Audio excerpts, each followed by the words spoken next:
All right, well, good to see y'all here this morning. Thanks for showing up. Carrie asked me to talk about manure, so I'm going to talk about some manure and some other things. Here's a general view of what I'm going to try to cover. Can't really talk about manure without hitting soil sampling in my mind. How to use manure, how to determine rates, sampling and testing, calibrating your spreader. If you know what you've got, you need to know how much you're putting down.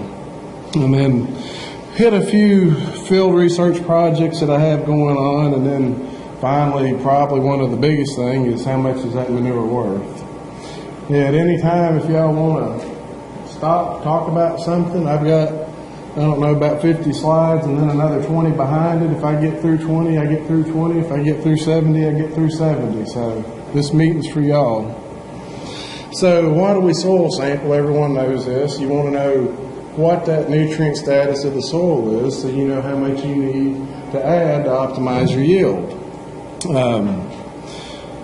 The cost of soil sampling is going to be small compared to the potential loss by either over-fertilizing or under-fertilizing.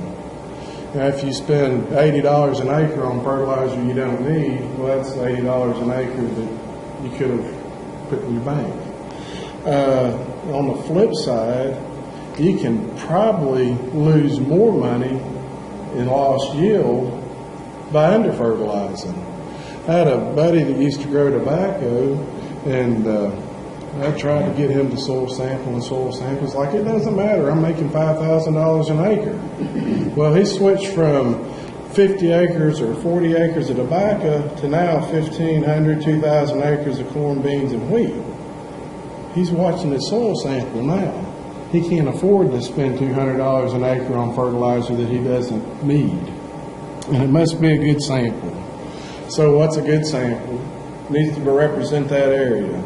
You need to avoid anomalies in the field. If there was an old barn where fed out cattle, well, that's going to have a higher nutrient status than the rest of that field.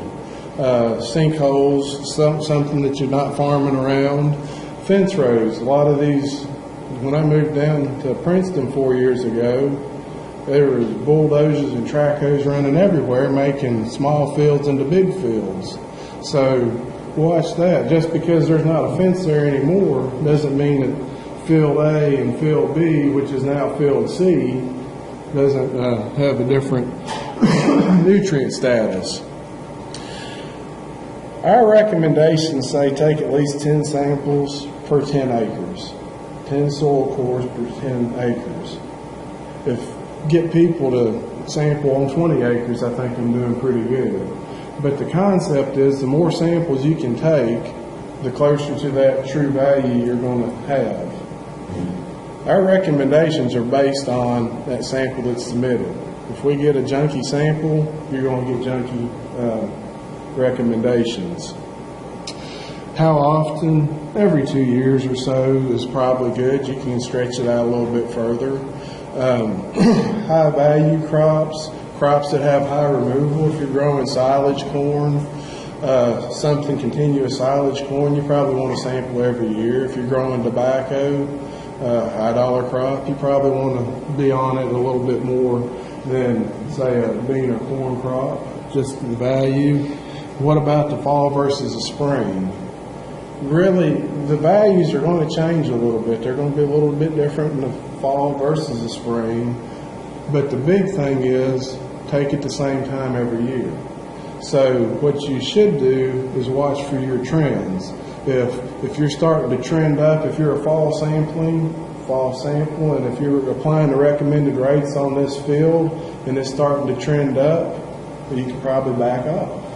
If it's going down, well, I might need to apply a little bit more. So it's not necessarily that one sample that's so important. It's the overtime trend. And this is what we're trying to get at when we take a soil sample. What is available to that crop? So she said the pointer worked. Okay. This soil solution nutrient, the nutrient in the soil solution, that's immediately available to the crop. That's what's in the soil water. When that crop root takes it up, this readily available form is going to replace it. And then we have the slowly available stuff. That might or might not be available to the growing crop. But what our soil sample or our soil test extractant is doing is trying to get what is going to be available to that crop this year. So you know how much to add or not add. And this is kind of a little silly analogy, but if we go back to this solution versus readily available, think of one of these little chicken waterers. If you fill this thing full of ice and a chicken comes along here and drinks that, it's going to slowly replace it as that ice melts. But you don't know how much ice is in here. It might be half full of mud too, or have a bunch of rocks. So what that soil test is getting at is how much this supply is going to be able to provide to the plant in a growing season. Hope everyone in here has seen one or two of these things, but this is a soil test result from the University of Kentucky. They still look like this, Carrie? I don't get to see them like this. I get a different form. But the big things that I look at are right here. Soil test phosphorus in pounds per acre, potassium, pH, buffer pH. If I'm looking at growing corn, I look at zinc. A lot of people say, well, what about CEC? That's important. Yes, it's important, but 95% of the time or more, tell you to ignore it. Because about 86% of the state has a CEC that ranges from 11 to 18. So the biggest part of the state has a very small range of CEC. When I do look at CEC, the thing that I get out of it right quick is if it's low, probably a lot of sand, very little organic matter, very little clay. If it's over 20, first thing I'm thinking, this is a clay field, or this is a subsoil, or it's got a lot of organic matter. But for management operations, you don't need to really pay attention to that, because based on these soil test values, we have recommendations. These recommendations, for the most part, account for CEC because we have such a small range. If you go up into Indiana, they have different recommendations for different CECs, because they might have a soil with a CEC of 5. They might have a soil with a CEC of 50. I think they break it down from 10 and less is one recommendation, 10 to 20 is another. But we don't have that problem in Kentucky. So as a soil fertility guy in Kentucky, that makes my job easy. The other thing, CEC measures the ability to buffer change. So if you think about throwing a bowling ball against bowling pins versus throwing a soccer ball, that bowling ball is well buffered. It's resistant to change. So when it hits the pins, it's going to keep on going. That soccer ball is going to bounce back a little bit quicker. If you think about it the other way, which can you kick further, a soccer ball or a bowling ball? Well, that bowling ball is more buffered. Well, that does influence our line rates. But this buffer test right here takes into account the CEC. How much of that reserve acidity is coming off is determined by this buffer pH. So don't really get hung up on CEC. And it'll give you the recommendation. I brought a copy of AGR1 here. These recommendations come straight out of this book. So, for instance, if you want, you can't do it for soil pH because they use a different extractant, but Water's Lab in Owensboro, they're a good lab. They run Malik 3, P and K. Should be able to take their P and K values, look at this, and compare your rates. Now they use a different buffer test, so don't try that with pH, but P and K you can get by with. And all row crops, we shoot for a target pH of 6.4. And the reason is this is availability of the nutrients. The fatter the line, the more available they are. If you can see right there, about 6'4", 6'5", you have the fattest part of most lines. Start getting down lower, manganese, aluminum, they can ding up the plant roots. So when you start getting low pH, this is starting to mess with the plant roots, and it reduces the ability of these plants to take up the nutrients that are in the soil. Also, aluminum and iron start complexing phosphates, phosphorus, as your pH lowers. So if you keep it right here between 6 and 7, you're going to be in pretty good shape, just from a standpoint of nutrient availability. This is a slide I just about always put in, but the use of manures has been forever.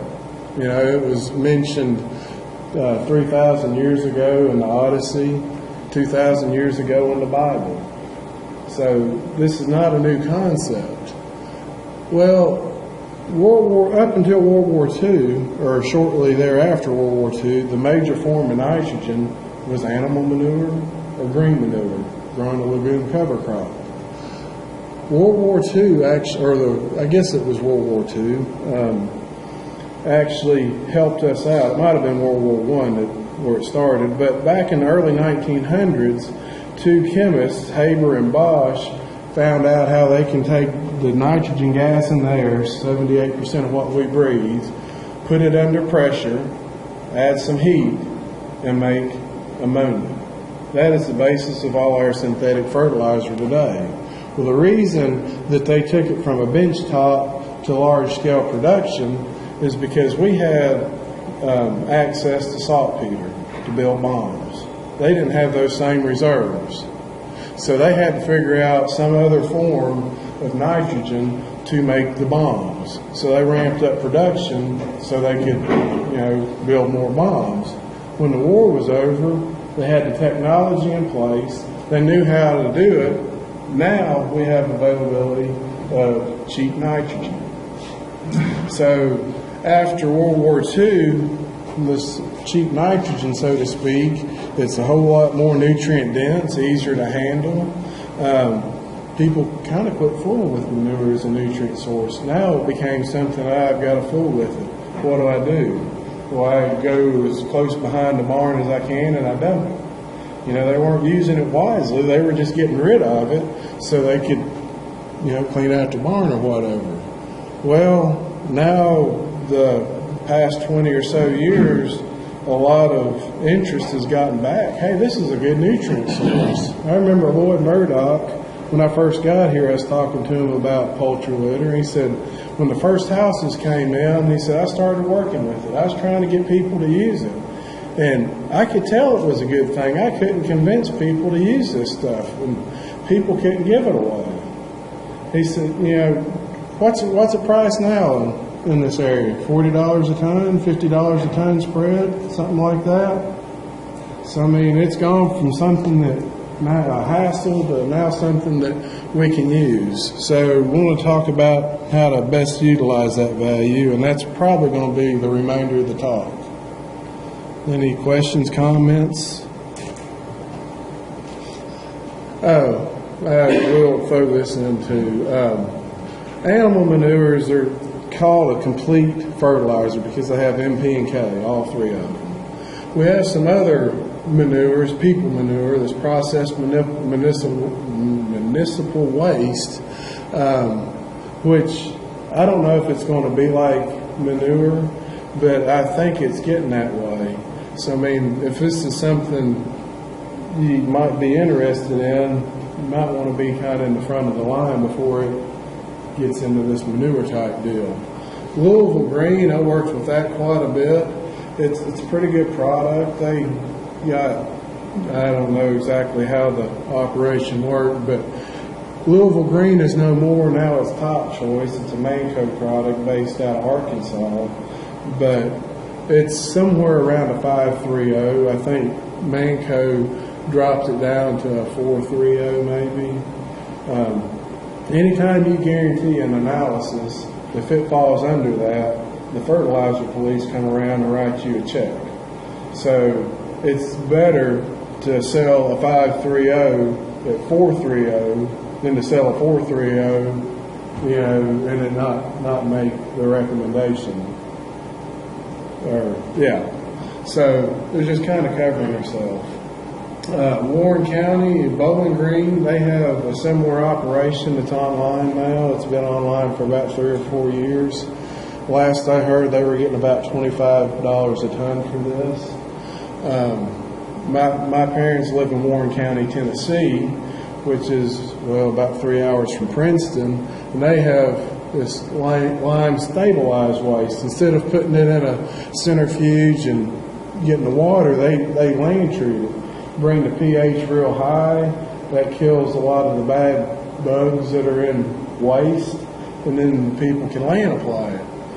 They're giving that stuff away. There was one producer that was getting all of it. There's a lot of nursery stock production around Mangement, Tennessee, and one of the big nurserymen was getting this stuff, and his neighbors found out about it, and they actually went to court so they could get some. They were hogging the market.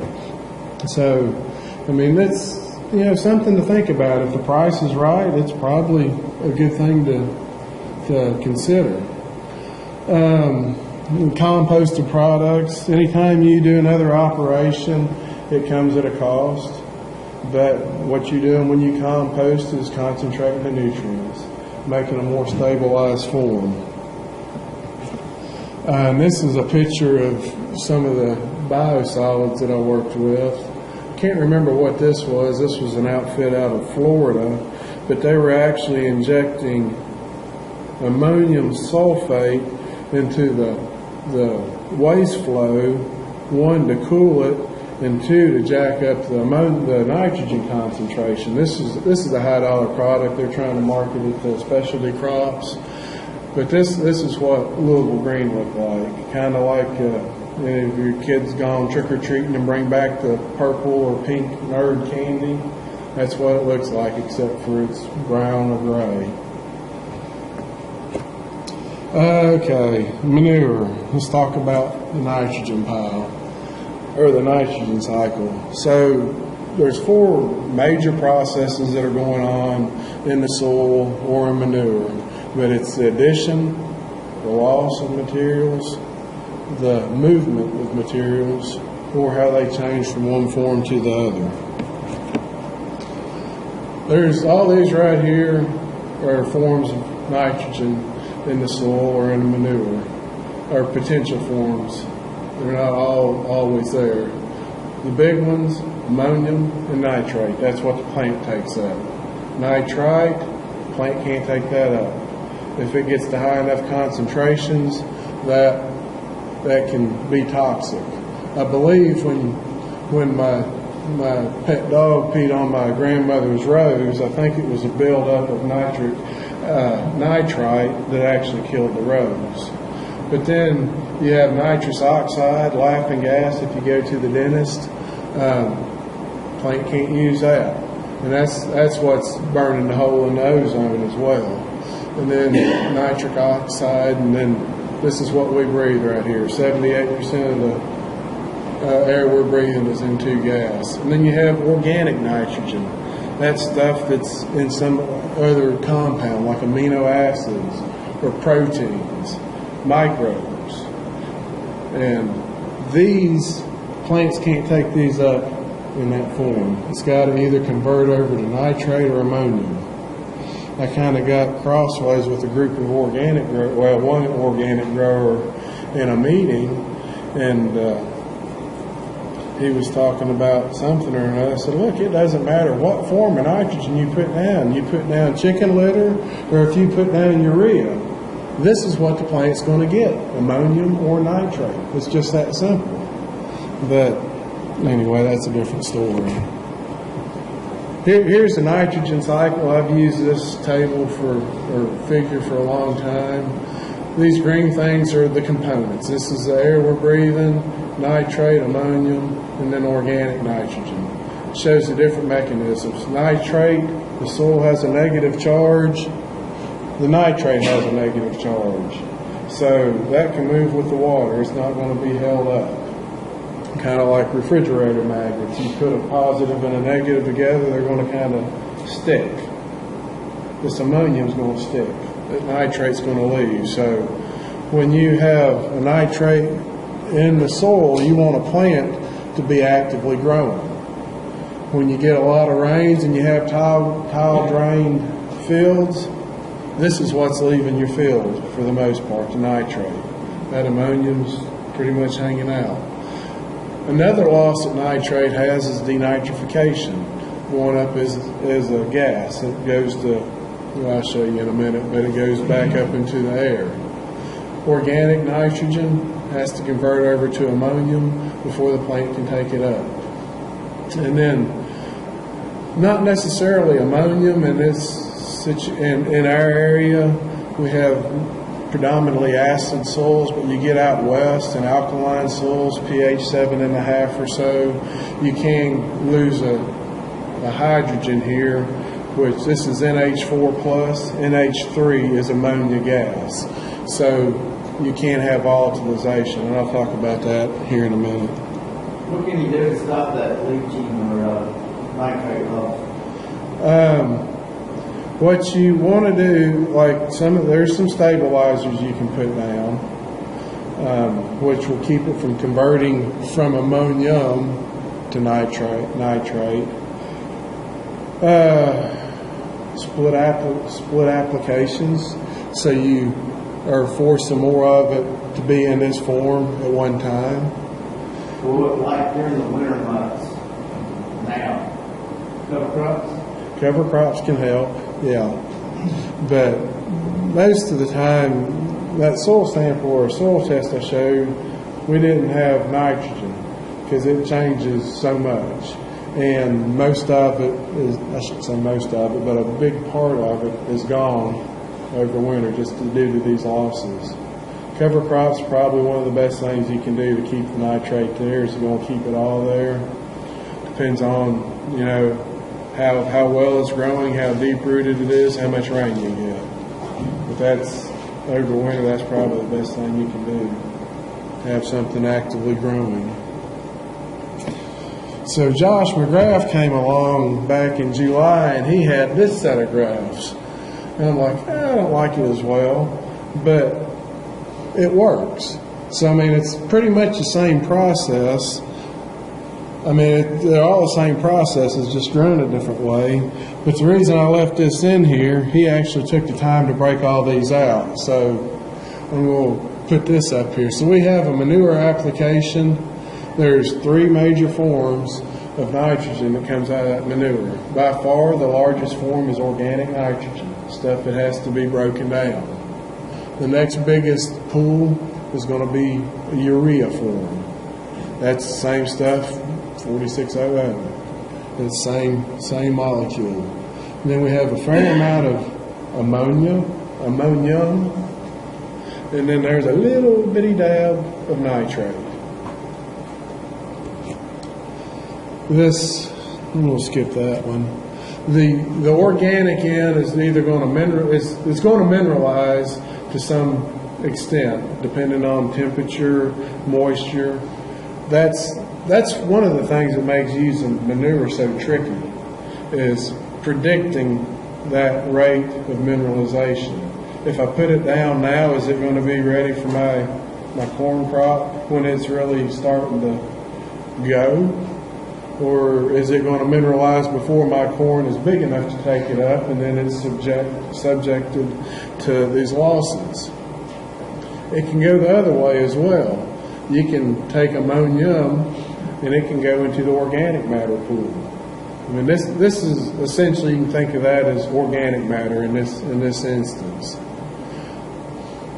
Urea, there's this urease enzyme which converts it over to ammonia gas. If this is in the soil, that ammonia is going to pick up a hydrogen, because we're mostly, even at pH 6.5, we're still slightly acidic. If it's 7, it's neutral. Above it, it's basic. Below it, it's acid. So there's plenty of protons floating around there. So if you have ammonia and it's in contact with the soil, it's going to go to this form right here, and it's going to be there. I mean, it will eventually convert over, but in our end of the state, or our end of the U.S., we typically don't have urea or ammonium going to ammonia. That's something that happens more often out west. But this is the stuff that burns your eyes when you walk into a chicken house. That's the same reason when you surface apply urea in no-till, you can have this loss. It's going from urea to ammonia. You don't have that contact with the soil, so you can start cooking it off. If you get your urea applied and you get it either incorporated or have a rain that washes it in, you're not going to lose much. But if it has an inch of residue between that and the soil, there's where your potential loss is. And then this is going to, I mean, you can slow this down, but you can't stop it. Over winter, it stops. I mean, if you have your nitrogen in this form, that's going to generally be there. The reason they can, in North Dakota, they can make fall applications of nitrogen is because it's too cold. The bugs that convert this to this, they're holed up for the winter. So they're not converting it. We don't stay cold enough, long enough in Kentucky. So it's going to, if we make a fall application of nitrogen, we're going to have enough days generally that's warm enough to have nitrification. And if you don't have a crop that's growing, you have that potential for either leaching or denitrification. And here's the denitrification. So when soils become waterlogged, most of the bugs, the microbes in the soil, like oxygen. But when the soil becomes waterlogged, there's maybe 3 to 4 days worth of oxygen in the water that these microbes can scavenge. Well, after they use up that, look here, these are all nitrogens. So it's going to rob the nitrogen from here, from this nitrate, and now make nitric acid, or nitrite. And then nitric acid, it just keeps robbing an oxygen. So this, in my mind, and is probably the dominant force of nitrogen loss that we have in Kentucky, is this denitrification. We do have leaching, tile drain fields that can get in there and then get into the creek, but most of our fields in Kentucky have a bottom. You go down 2 feet, 3 feet, you're going to hit a clay layer. I'm not saying water's not going to move laterally off of that field, but it's not going to move like a 10-foot sand soil. So this right here, for the most part, is our biggest loss mechanism for nitrogen besides volatilization. And then plant uptake. So this is something from AGR 146. It's a publication I hope to get updated here this year. But what we have is using manure and looking at your crops, the management, well, how much of that manure nitrogen do you expect to get back? So if you're growing corn or annual grasses and you apply your poultry litter in the spring, and you get it either incorporated or you get enough rain to push that down into the soil, so that ammonia, the one without the NH3, if it can grab an H, it's going to stick around. So if we get a rain or incorporate it in the soil in 2 days or less, they say about 60% of the total nitrogen in that manure is available. You can see 3 to 4 days, 5 to 6, 7 or more days, the longer that stuff's sitting on the surface, the less of that nitrogen is going to come back and be able to take up or be taken up by the crop. If we're looking at a fall application of nitrogen without a cover crop, they're saying about 15%. We've lost a lot of that readily available nitrogen. Some of that organic nitrogen is converted over, but some of it's still converting over to give you a little bit. I mean, from a nitrogen management standpoint, if you can put that stuff down in front of your crop, that's where you're going to get the most nitrogen back. And the sooner you can get it into the soil. Would I ever recommend getting out of a good no-till system to save 15 or so % nitrogen? No. But if you're doing tillage anyway, put your manure down first and then do your tillage. But I wouldn't recommend tilling just to save a little bit of nitrogen. Cover crop, they say 50%. That's the same thing they say for small grains. I've got the data in the back of this presentation, and we can look at it maybe if Carrie doesn't run us off before then. But I'm not seeing this much. I've got 3 years of data on the back side of the Princeton station, and I'm looking more at 15 to 20% of that nitrogen that I'm getting into my wheat crop. So, I mean, a cover crop, small grain. What's small grain cover crop? Wheat. So they're saying 50-50. I'm saying probably 15 to 20. And that's something I want to get updated. I just need to get a little bit more data before we start changing things. Mine is no-till. And I'm glad you brought that up. A lot of this work here was done in tillage. And any of you guys... Yeah, it does. But if you're in no-till, or if you just do a tillage operation, you're starting to mineralize nitrogen that you necessarily wouldn't. That 2% organic matter, once you till it, it might drop down to 1.9%, but you're releasing nitrogen. So I think these numbers, these were generated back in the 90s, I think they're confounded by tillage. That's my thought. And what I'm doing is straight no-till, surface applied, and it rains when it rains, trying to relate it to rainfall time.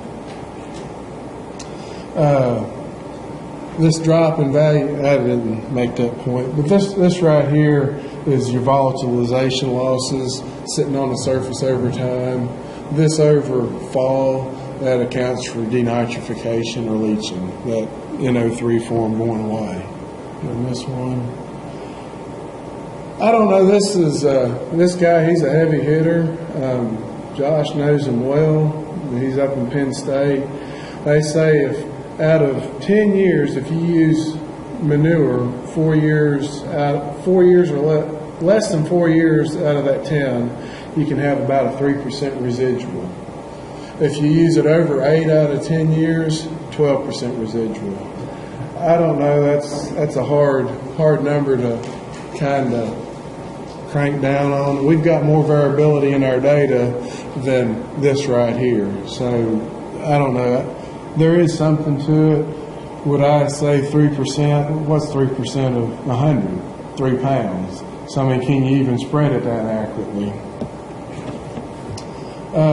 Manure sampling is just as critical as soil sampling. This isn't a picture that you can tell his face, but this is Josh McGrath. He's my counterpart there in Lexington. And this slide was his. I stumbled on it. We were tag team in the presentation, and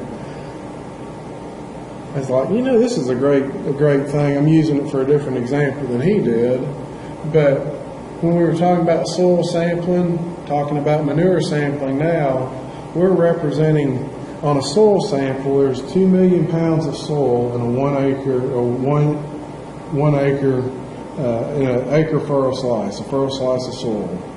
2 million pounds of soil. So if we're doing a 10-acre field, that's 20 million pounds that sample that you submit to the lab is being based on. How much of that soil do you think we analyze when we run it through the lab? A teaspoon. So you're basing anywhere from 20 million pounds of dirt on a teaspoon of sample. So that's why it's so critical to have that be as representative as you can. So back to my analogy. Josh is 40. He's the same age I am, or a year younger. I don't know how old these dudes are, but I'm going to tell you how old they are for this experiment, or this example. He's 40, he's 20, he's 30, he's 50, he's 60. Don't know if that's anywhere close or not. But out of these 5 people, their age, if you combine it, is 200 divided by 5. Their average age of this whole group is 40.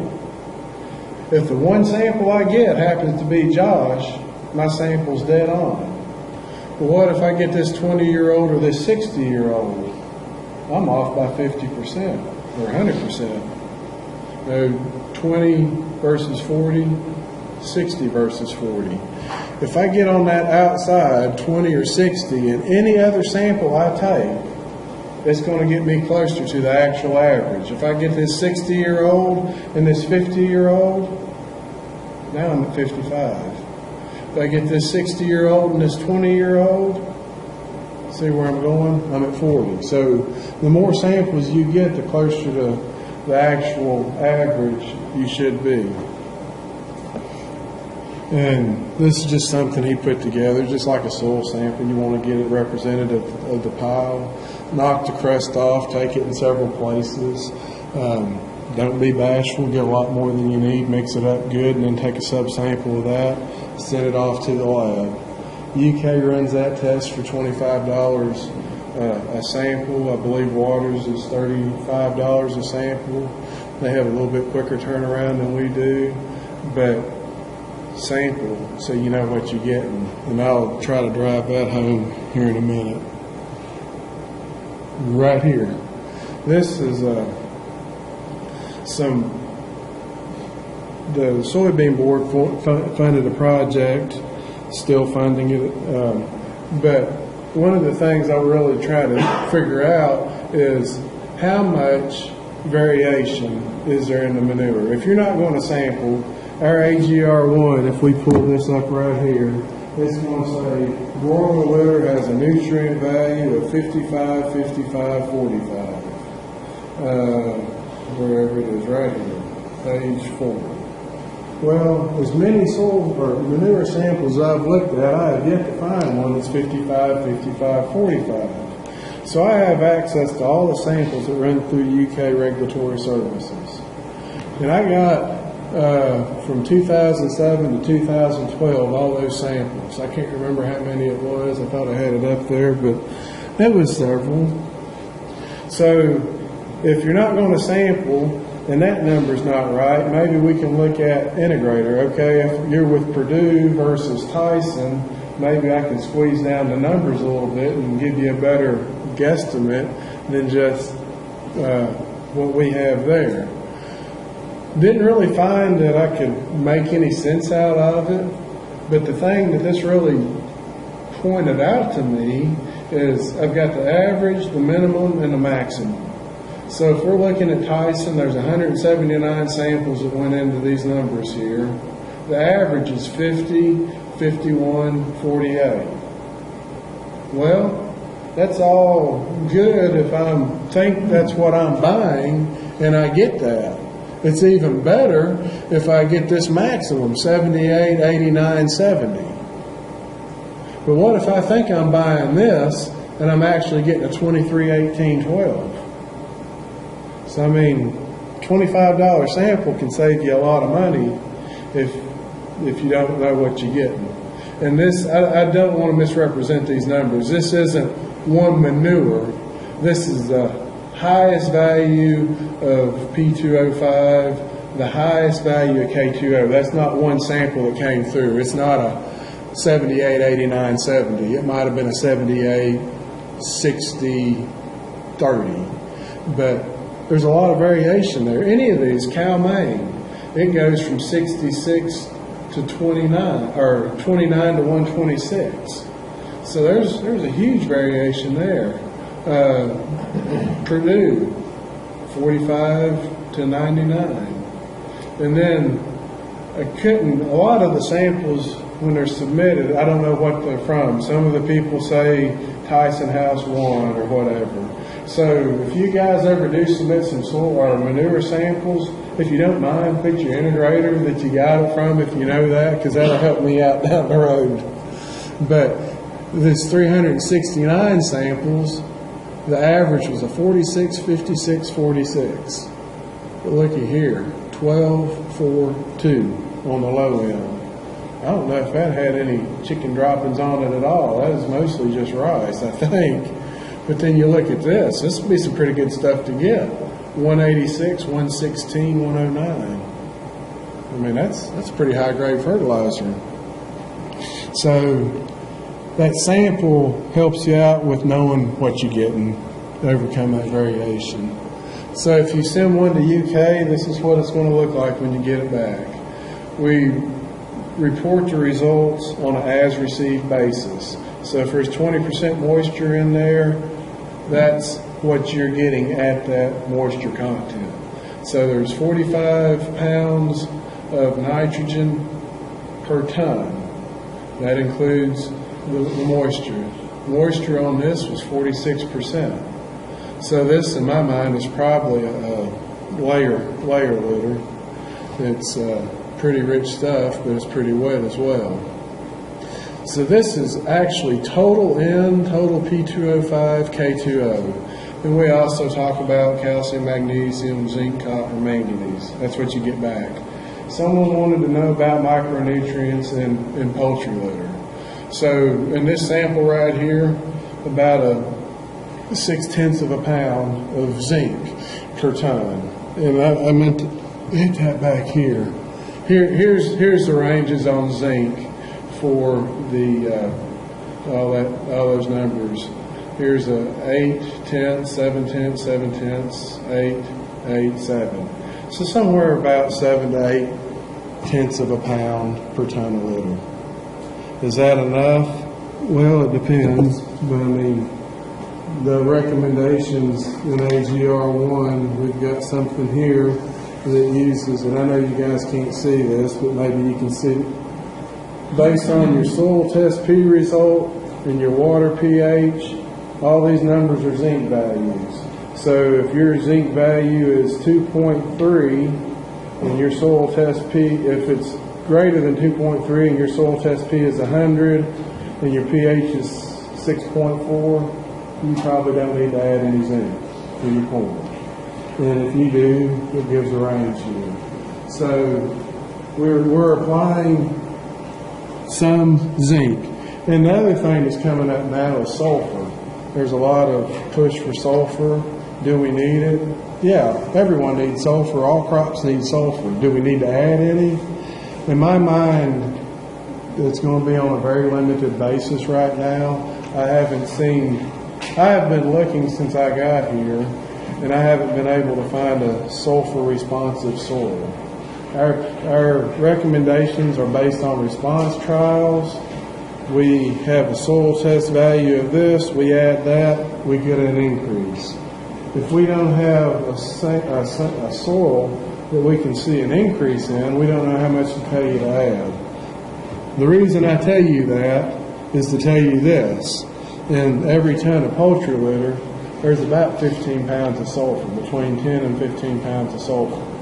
So if you're using poultry litter in your operation, chances are pretty good you probably don't need to add sulfur. I forgot. So this right here, these are total values or total nutrients, pounds of nutrients per ton of manure at that moisture. They'll also give you an equivalent fertilizer grade. So there's 2,000 pounds in a ton, percent is 100. You divide this number by 20, then you're getting down this way. You divide 45 by 20, and you're at 22, or 2.2. Well, we also take into equivalency. We're assuming 50% of that nitrogen that you apply is going to be available. So this divided by 20, and then cut it in half again, and there's what we think you can get out of that. For phosphorus, we say 80% of that total is available to the plant. In potash, it's not really associated with any, it's a free ion in cells. It can readily leach out. So we say 100% of this potash that's in the manure is going to be available for plant uptake that year you put it down. Divide 40 or 39 by 2, it's 1.9 something, rounded up to 2. This is a manure sample, I believe, from Waters, but they generally do the same thing. They report it as a percent or pounds per ton, but they don't go on and adjust availabilities. I kind of, in a way, I've been talking to Frank Secor about this just based on my manure work. Don't know if we're really doing a big justice telling you that it's 50% available. You would probably have a better idea of the availability than we would, because you know when you put it out, you know how much you put out, and you can kind of adjust that on your own. But these numbers are adjusted for percent moisture, and then it gives you pounds per ton at that moisture content. So this is a question, this was the other question Carrie texted me. What's the difference in 1 versus 2, 3 versus 4 flocks? This is not, I could sit down and do some calculations. It'd take me a little while. I wish I would have been able to do it before I came here, but I wasn't, so sorry. But where's the button here? Poultry litter, broiler. So this is a volume of manure and nutrients as excreted per 1,000 pound live weight per day. So if you know how many birds you have, what weight they are, you can do some calculations here. But we'll look at these 3 columns here. So 1,000 pounds of live weight per day, you're getting about 1.1 pounds of total nitrogen in that house. About 0.7 of a pound of P2O5, a little less than a half a pound of K2O. Well, the more pounds that you run through that house, the more pounds of this stuff you're going to generate. So the P and the K is pretty much going to stay there. You're not going to lose that. So the more those birds poop, the higher these numbers are going to go. Same thing with the nitrogen, but it's not 100%. What do you smell? What happens to your eyes when you walk into the chicken house? That ammonia starts to burn. So you're burning off ammonia in that. So it's not increasing at 100% rate just because they put down 1.1 pounds per 1,000 pounds. That doesn't mean if you had 10,000 pounds, you're going to have 11 pounds of nitrogen. You're going to burn that off. But this stuff is going to increase. So we can sit down, you guys can give me some numbers, how many pounds of birds you have, how many flocks, and we could try to figure something out. But I can't do that in my head, and I can't do it in a second. I don't. What's the typical density of a house? How many birds do you run through there? 25,000? What are you selling them at? 5, 6, 7 pounds? 5? So we could maybe work off of some of those numbers. And how many days do you run them? 40? 45? So I mean, we can do some calculations like that. But when I was working on this talk at 4 o'clock in the morning this morning, I didn't have those numbers, so I figured I'd just put this up here and we could talk about it. This one. Okay, so now we need to calibrate.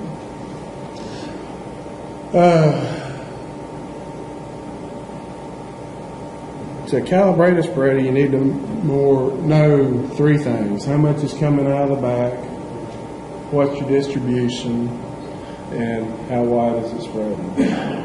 So if 43,560 square feet in an acre. So if I go 1,000 feet and then turn around and come back 43.5 feet later, back, putting 2 tons to the acre down, I put 2 tons going down and I put 2 tons coming back. If I have my spinners going and it's throwing at 30 feet, I'm getting 2 tons per the acre. If I have my belt running and I don't have my spinners on, technically I'm still getting 2 tons per acre. It's just not over 30 feet. It's over 2 or 3 foot. So knowing that distribution of the manure coming out of the back is going to help you avoid these up and down spots in your field. This is one of the things that I do. The Corn Promotion Council bought me this, and them and the Soybean Board funded this project. It's looking at, I actually have a field here in McLean County that's just about to go underwater. If it's not, I drove by it this morning, it looks like it's right at the edge. But this was in Davis County. I had manure that came out of one house, and I had it delivered to 5 places. Had one at Davis, one McLean, one Henderson, and one, where's it, Hopkins County. And then I had one dumped at Princeton. And the reason I had it dumped at Princeton is I could sit around and calibrate my spreader. So when the farmer called me up and said, I'm going to be planting in 3 days, it didn't take me a half a day to calibrate the spreader. I'm assuming this manure all came out of the same house, and I sampled every pile, combined the analysis, and that's the rate that I put down. But I did put that tarp out a place or two in the fields as I was spreading it just to see if things changed in it. So what I'm doing is catching what's coming out of the back. That gives me a total area, but it doesn't give me a distribution. This is what I was doing at Princeton. I was putting out little plastic feed buckets every so often. Josh uses pans at a known interval. And this is real data. This is what I use to calibrate my spreader. Right at the center, the emblem on that tractor, I was putting out 1/1400ths of a pound at that rate. Go out 7 feet either way, 0.1, 0.12. 14 foot, so now I've got a 28-foot spread pattern. I'm at 13 and 11. These numbers aren't exactly the same, but that's pretty close. I can live with that. But when I go out another 7 foot, it goes from 13 to 0.04, 11 to 0.03.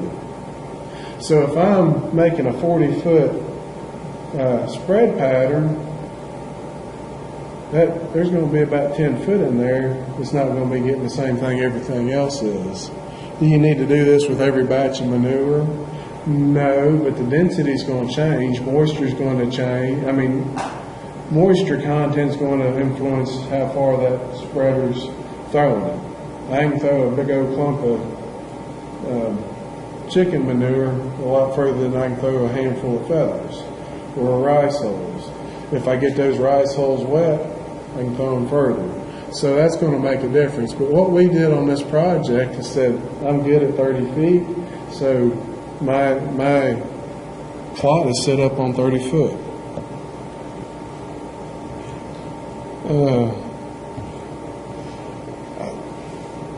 How long y'all want me to talk? I can just buzz through these, or I can just totally skip them. Skip them? This is something they're trying to do to inject manure to reduce volatilization. This is a group out of Arkansas, ARS group. The concept's nice. As far as getting something done, it's hard to stay in front of. You can't stay in front of a planter, plain and simple. Josh is working with a couple groups that have actually improved this. But I mean, the concept's good. When they get it worked out, it's going to be pretty neat. So you have a fluted coulter.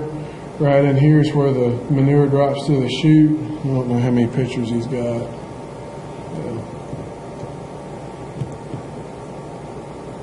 So the manure is auger fed, drops through a chute here, and then press wheel covers it up. So you reduce that potential for volatilization loss.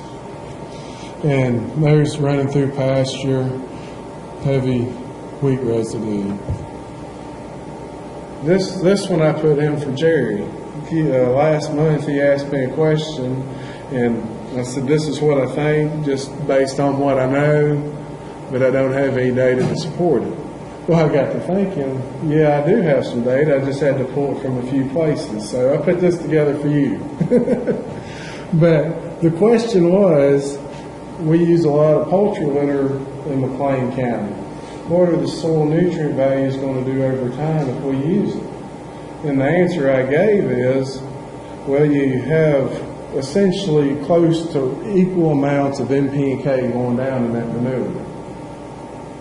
Whether it's soybeans or corn, the greatest amount of nutrient removed is going to be nitrogen. The next biggest is potash. The next biggest is phosphorus. So we're putting equal amounts down, but we're removing it at different rates.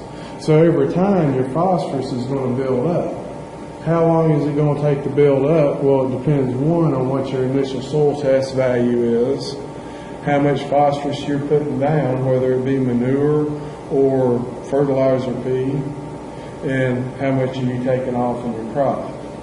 So we had this study I keep referring to. Here's our initial soil test P values in 2012. 60, 38, 42, 60. After 2 years, we put down 2.7 tons the first year and 2.3 tons the second year. I was trying to keep nitrogen the same, so that was 70 pounds of nitrogen per acre. So 5 tons of manure over 2 years. This one went from 60 to 68 and bounced around 57. Didn't really go up too fast. I mean, that's pretty stable, and this variability in sampling.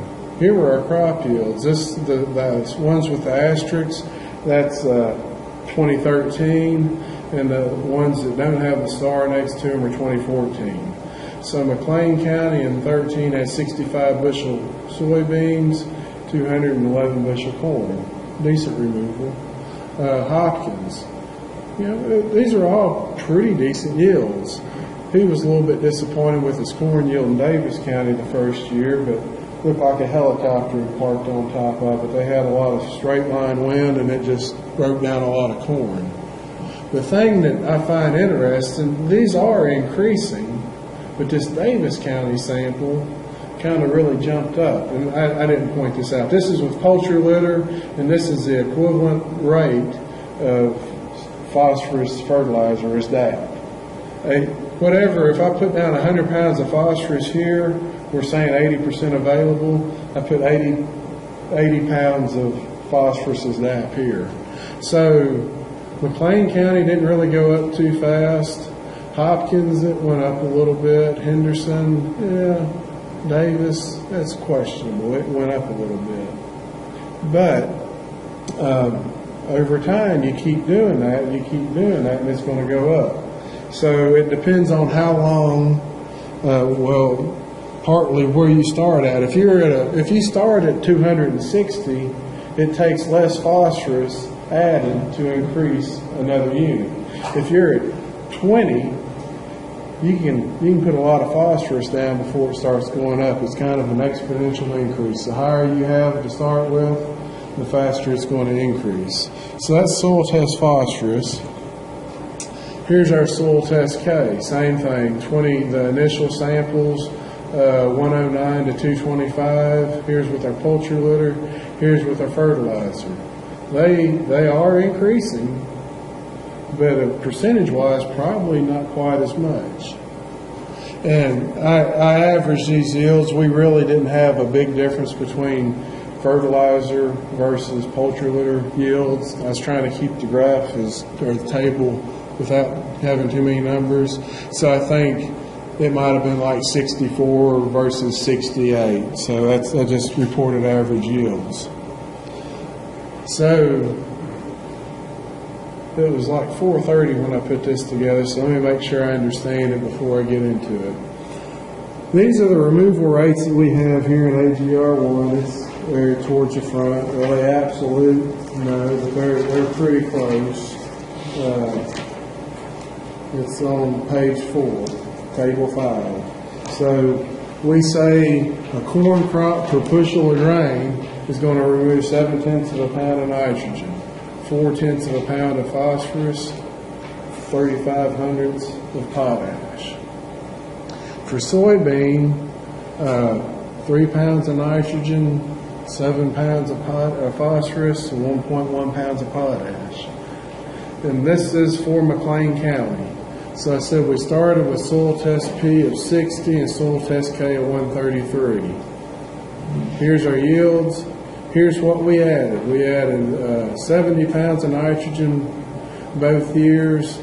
What is that? 252 pounds of phosphorus, 345 pounds of potash. Here's what we removed.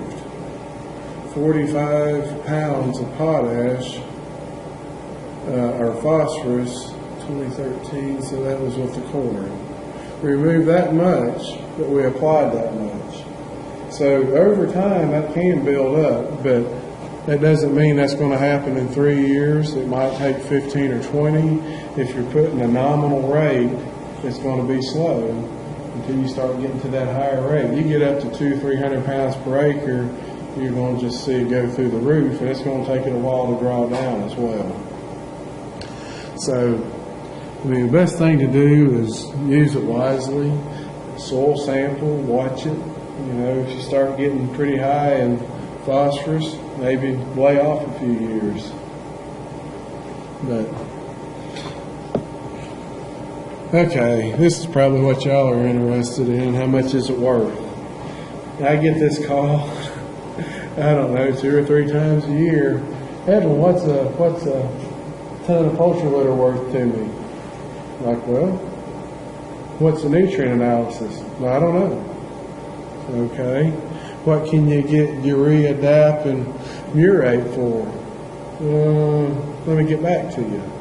So there's a bunch of fudge factors going on even when you get the number back. So what I do is base it on a nutrient analysis. If I get that, I said I can give you a pretty close value.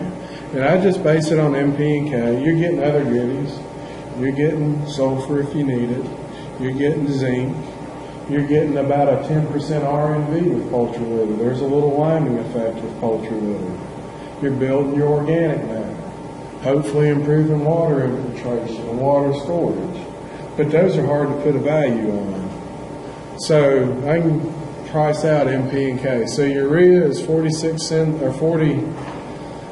86 cents a pound, $790 a ton. These are high fertilizer prices. I just call the dealer down the road. They're handy. I work with them. Hey, I'm giving a talk. What does urea cost me today? I did it yesterday, and it was at 48 cents a pound. So, you know, it's almost half of what it is there. But anyway, based on these October 12 prices, potash was worth 50 cents a pound. And DAP depends on how you figure it. If you account for the nitrogen in DAP, and which you should, 37 cents a pound. If you don't account for the nitrogen, you just getting the DAP or the phosphorus, it's about 71 cents a pound. Now I know this is a silly analogy, but if you're buying DAP for your nitrogen source, it's $1.80 a pound. I use that silly analogy to follow up here in a minute. But so we've got these values here, 86, 50, and 37 cents. That's what I'm going to plug in. So now I just used the general 55, 55, 45 for this example. My available nutrients, 50% of this is available, so 27.5 pounds per ton. 80% of this, so 44, and 100% of this. So I'm getting 27, 44, 45 pounds of NP and K that should be available to that crop. Using these prices right here, 86, 37, and 50, this is the value of that manure. You got almost $24 worth of nitrogen at that 86-cent price. $16 worth of potash or phosphorus and $22.50 worth of potash. So, if you could get manure for less than $64 a ton, it was probably cheaper to go that route. Get it hauled, get it spread. You're probably doing all right if you could get it less than $64 a ton in 2012. And the biggest difference now is that nitrogen we were passing. Yeah. I think, I can't remember, I priced all of them yesterday for something else, and I forgot. But yeah, the nitrogen yesterday was 48 cents. So I think they're probably more in line with this next set of numbers.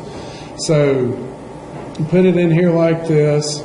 Now I went back and called a year later, 2013. Prices went down. I could get nitrogen at 50 cents, 35, and 37.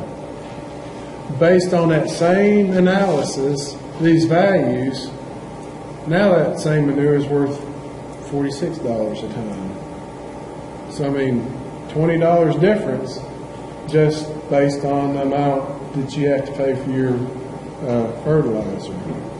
So that's something to think about. Yeah, you're getting other goodies, but you're also got a hassle factor going on too. You can get over a lot more acres between loading up with a dry fertilizer than you can with a fertilizer or a manure spreader. So you get an more even spread when you're talking about dry fertilizer. But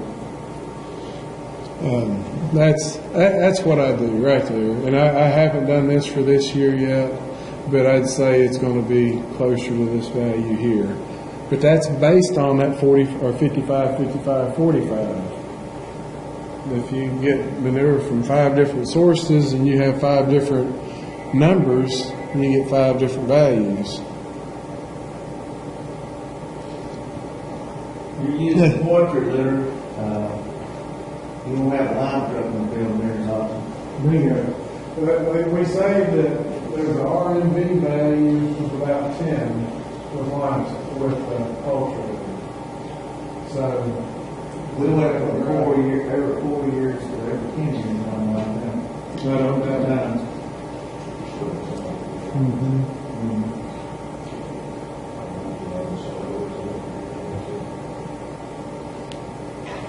So I mean, there's other goodies to consider, but that's what I base it on. After several years, just like we talked about earlier, our 92330 put down 50% more potash than what's in the other, or in the clothes.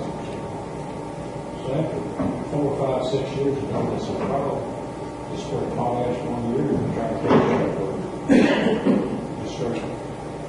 Yeah,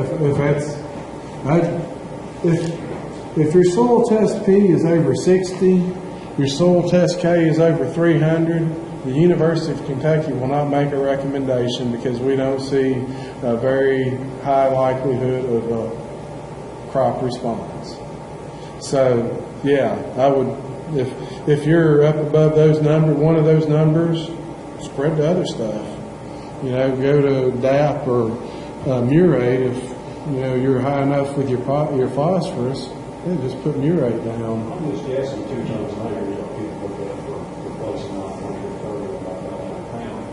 But even on 92330, 500 pounds, when you start growing corn, wheat, and beans, it doesn't take you long to eat up your potash and having too much phosphate in the beans. So it would take long at all. How many years? 4 or 5 years before you start really seeing a difference in your samples. It's going to, I mean, that's not a bad, it's going to change depending on how well that soil's buffered and all that, but yeah, it's not going to take all that long. If you're applying something more than it's needed or removed, it's going to start stacking up.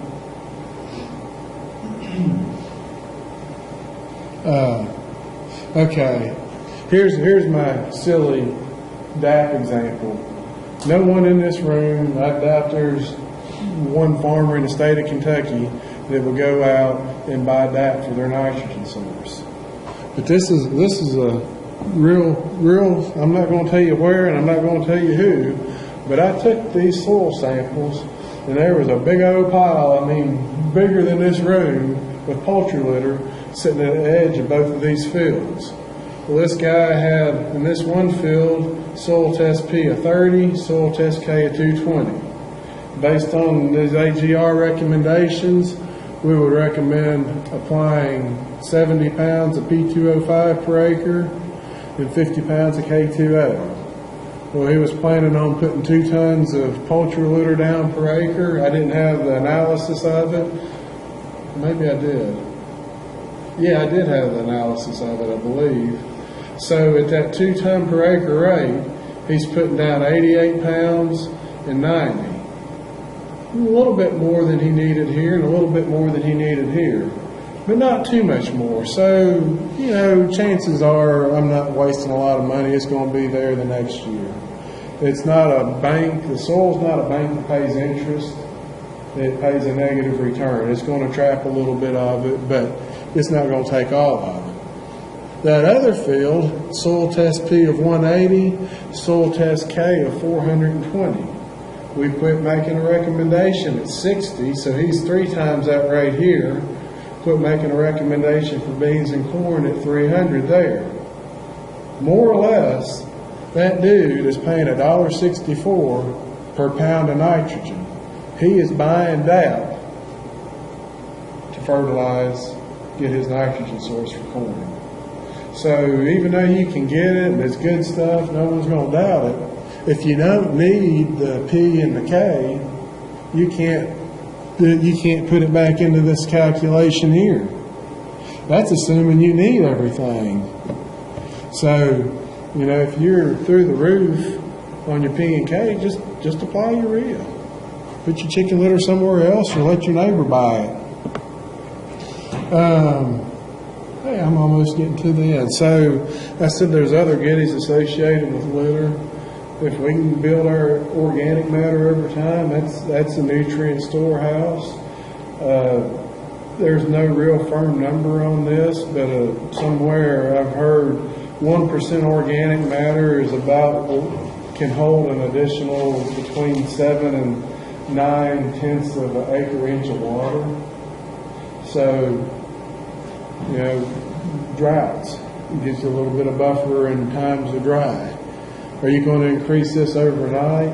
No. I mean, you can raise it, but normal, Darwin Newton, he's a soil scientist within RCS, we were talking, he said using regular no-till practices, using a cover crop, not getting silly with, you know, high rates of application. If you can increase organic matter 1% in 10 years, you've done all right. It's not something that's going to change. And you're not going to start at a 7 and go to a 9 in Kentucky. If you're starting at a 7, you're in a swamp somewhere. We don't have that much organic matter in our soils. We're too hot. You know, if you're around 2, 2.5, you're doing pretty good for Kentucky. If you get it up to 4, you've knocked it out of the park. Resistance to compaction. Organic matter is kind of like a sponge. It'll rebound. So it'll help you out there. Residual nitrogen is going to mineralize over time and feed some back to your crops. So in theory, the more organic matter you have, the lower your nitrogen rates will become over time. Getting water off of the surface. This organic matter is good to increase soil structure. You get a better structured soil. And if there's somewhere for the water to go, it's going to get off the surface and get into the depth. Sulfur, micronutrients, that limestone, that RNV of 10. And there's probably other benefits that I don't have mentioned here. So just to close it out, think about how you're managing your nitrogen. This goes back to fertilizer nitrogen. If you can make a split application on a wet natured soil, you're probably going to be better off because you don't have as much there that's available to go to that nitrate form. That nitrate form is what leaches through your tiles or burns off as nitrogen gas. We'll hit the next slide. So, know what you're using, test it, know what you need to put down, soil test, know how much you're spreading, calibrate it. This is a big one right here. You know, the thing that I think poultry litter is a good thing, but the thing that aggravates me about poultry litter right now is if Jerry's got it and he decides he doesn't want it anymore and I want to come get it, well, yeah, let me pull a sample. Edwin, I don't have a week and a half to wait. I'm going to go to the next person in line. So it's kind of, I don't know, it's hard. It's hard to know what you've got before you've already got it. And it's hard to know what value it is if you aren't able to put a test to it. So, I mean, that's a little bit aggravating to me. There's other benefits, and be considerate of your surroundings. One of I was talking to Mike Smith before he retired, and he said some lady actually called him and said, "Come over to my house, I want you to see something." She had her windows open one day, the wind was blowing the wrong way, and she had every bit of her kitchen counter, her kitchen table, her floor was covered with that dust that blew in the window. Well, that doesn't do any good for our name. So be considerate of your neighbors. Yeah, if they're having a church picnic on Sunday, probably wait till Monday to spread instead of spreading it that day. And then there are environmental considerations as well. You keep applying it when your soil test phosphorus is 400. That's not doing you any good. It's not doing our neighbors any good. It's not doing our kids any good. That's no different than using DAP or triple super or whatever. If you don't need it, you don't need to apply it just to wash it down to the Mississippi River into Louisiana. So I think, yep, that's it. Now I've got 20 more slides back behind this, but I'll just see them quick right now unless y'all want to go on. No one's saying anything. I'm going to quit them. Any questions? Comments? Stuff I need to be looking at myself. What did the results look like from the trial you did, I guess it was last year, with soybeans and poultry litter? Where you fertilized soybeans and poultry litter? Yeah. Was that part of that slide? That was. I didn't break them out. I was trying to figure out. Right. So there wasn't like very much comparable difference between. No.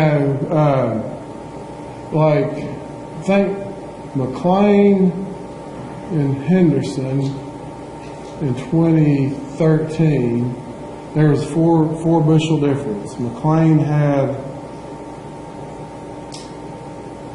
I can't remember exactly what it was, but the poultry litter was 4 bushels higher than the commercial fertilizer.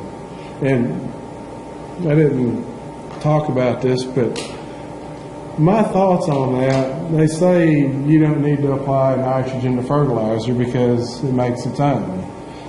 The nodules that fix it, like us, they can get fat and lazy. If I don't have to work, I'm not going to. So if you supply the nitrogen, that plant's going to take it up, and those nodules aren't going to make as much. But those nodules start shutting down about R5. They quit fixing as much nitrogen. What's going on around R5? You're pumping nitrogen in to fill that seed. So my thought is that this poultry litter I talked about mineralizing over time. So we're having nitrogen released just a little bit when these nodules start shutting down. And I think that's why we're getting a slight yield bump. But there might be a micronutrient. I don't think, I'm almost 100% positive it has nothing to do with plant available water at this point, 2 years out, or organic matter. I think it's strictly a nitrogen or some sort of nutrient aspect. Is that consistent with what Not everywhere, but generally, yeah. Like, I was trying to remember, I think McLean, even though there were 4 bushels difference, when we run the stats on it, we could say it was statistically different. 90% of the time, that reason was due to the treatments we put in. Henderson, it wasn't statistically different. And if you think about an average, you can have 0 and 100 bushels over 2 acres, then you have a 50 bushel average. You can also have 48 bushels and 52 bushels and have an average of 50. So the numbers in McLean across our test plots were tighter than they were at Henderson, a little bit more scattered. So, anywhere from 2 to, I don't think I've seen over 5 bushels, just straight nitrogen or straight poultry litter, but see that often. And, it's come back, would I recommend soybean or poultry litter just for soybeans? Well, how many bushels does it take to pay off using nitrogen? You're going to get your P and your K back next year, most likely. But, efficiently, probably the best thing is to put it in front of corn. But, I think it's good. If you're going to use it, don't be afraid to use it for soybeans, but you're probably not getting a big return on your nitrogen as you will with the corn. Where are you doing your spreader test? Excuse me? Where are you doing your spreader test? Mm-hmm. Did you go back and self test it and make a quarterly and see how much variation there actually was? I doubt that it would pick it up in the soil test, but what I've done, we set up on these 4 locations, we set up 60-foot wide plots. The shortest one's 200 foot long, the longest one's 400 foot long. So I drove right down the middle of that 60-foot plot, and the middle 30 feet is what we're measuring. A few of the bean heads have 35-foot heads, so get a little bit outside of that range, but we're getting outside of the range for all the plots. And then when we soil sample, these soil samples right here, we went down, we're 30 foot from either edge, we're in the middle of the plot, we zigzag back and forth about a 5-foot zone, just so I can always go back to that same spot. But no, as far as going out 5 foot, 10 foot, 20 foot, I didn't do that. And there'd be more likely more variation in that sample, just inherent variability, than the variability that's by a different fertilizer rate. You make a litter application, Mm-hmm. one application, how long time does it take for all that nitrogen to break down? That's a good question. All of it, I don't know how long all of it would take to break down. The 50 or 60 or whatever percent that we're getting, that's going to depend on how warm it is, how moist it is, and how dry it is. Are you losing some of it?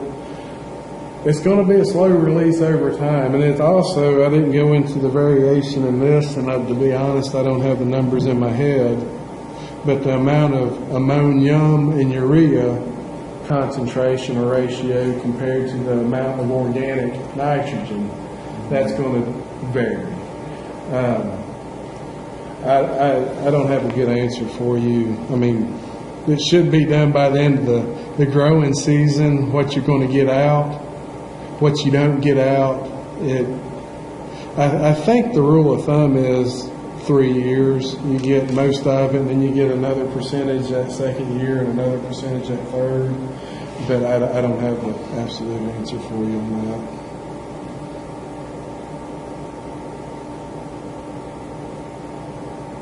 Other questions? You talked earlier about how on a no-till system with a spread chicken litter, how you lose more of your nitrogen. Mm-hmm. So would you advise somebody to just use like a nitrogen stabilizer, like instinct or something like that, to treat the litter with to try and save some of it? That's actually being done. Josh has looked at that. I tried to do some work on it, and it didn't work out.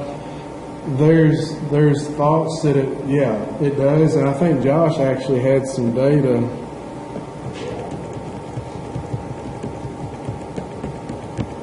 Told you I had a bunch of slides back here.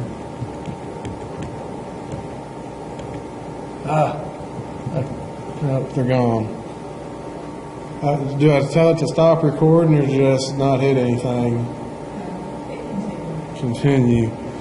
I took those out, but it's what a stabilizer does. It buys you time. You put Agritane, MBPT on urea, and it's going to keep those microbes from converting it from urea to ammonia. And what you're trying to do is hoping that 10-day window that you gained by using that stabilizer, you get a rain to wash it in. That's the same concept with that. Yes, it would work. Does it pay? Does Agritane pay every year? If you put it down and you get a rain chasing you across the field, well, you wasted your money. But you don't know that when you fill the buggy up most of the time. It's a insurance policy more or less. But yeah, Josh he did a little bit of work. I can't remember if they were spreading and then spraying on top. I think what they did is had some sort of a sprayer mounted to their manure spreader, and it sprayed it as it was being spread. But I can't remember the details of that. What I did, I spread my manure and then walked it on with the CO2 backpack sprayer. And then we didn't get any rain, and we didn't get any crop to harvest, so I don't know what happened. That's just the way research works. But yeah, if the price of that stuff's cheap enough and they're going to go 2 weeks without a rain, or a week, yeah, it probably will pay. But it just depends on the price and how much your litter's going for as well. Any other questions?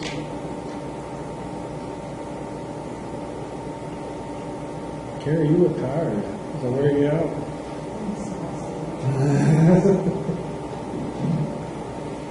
Well, before we quit, what are y'all interested about in manure?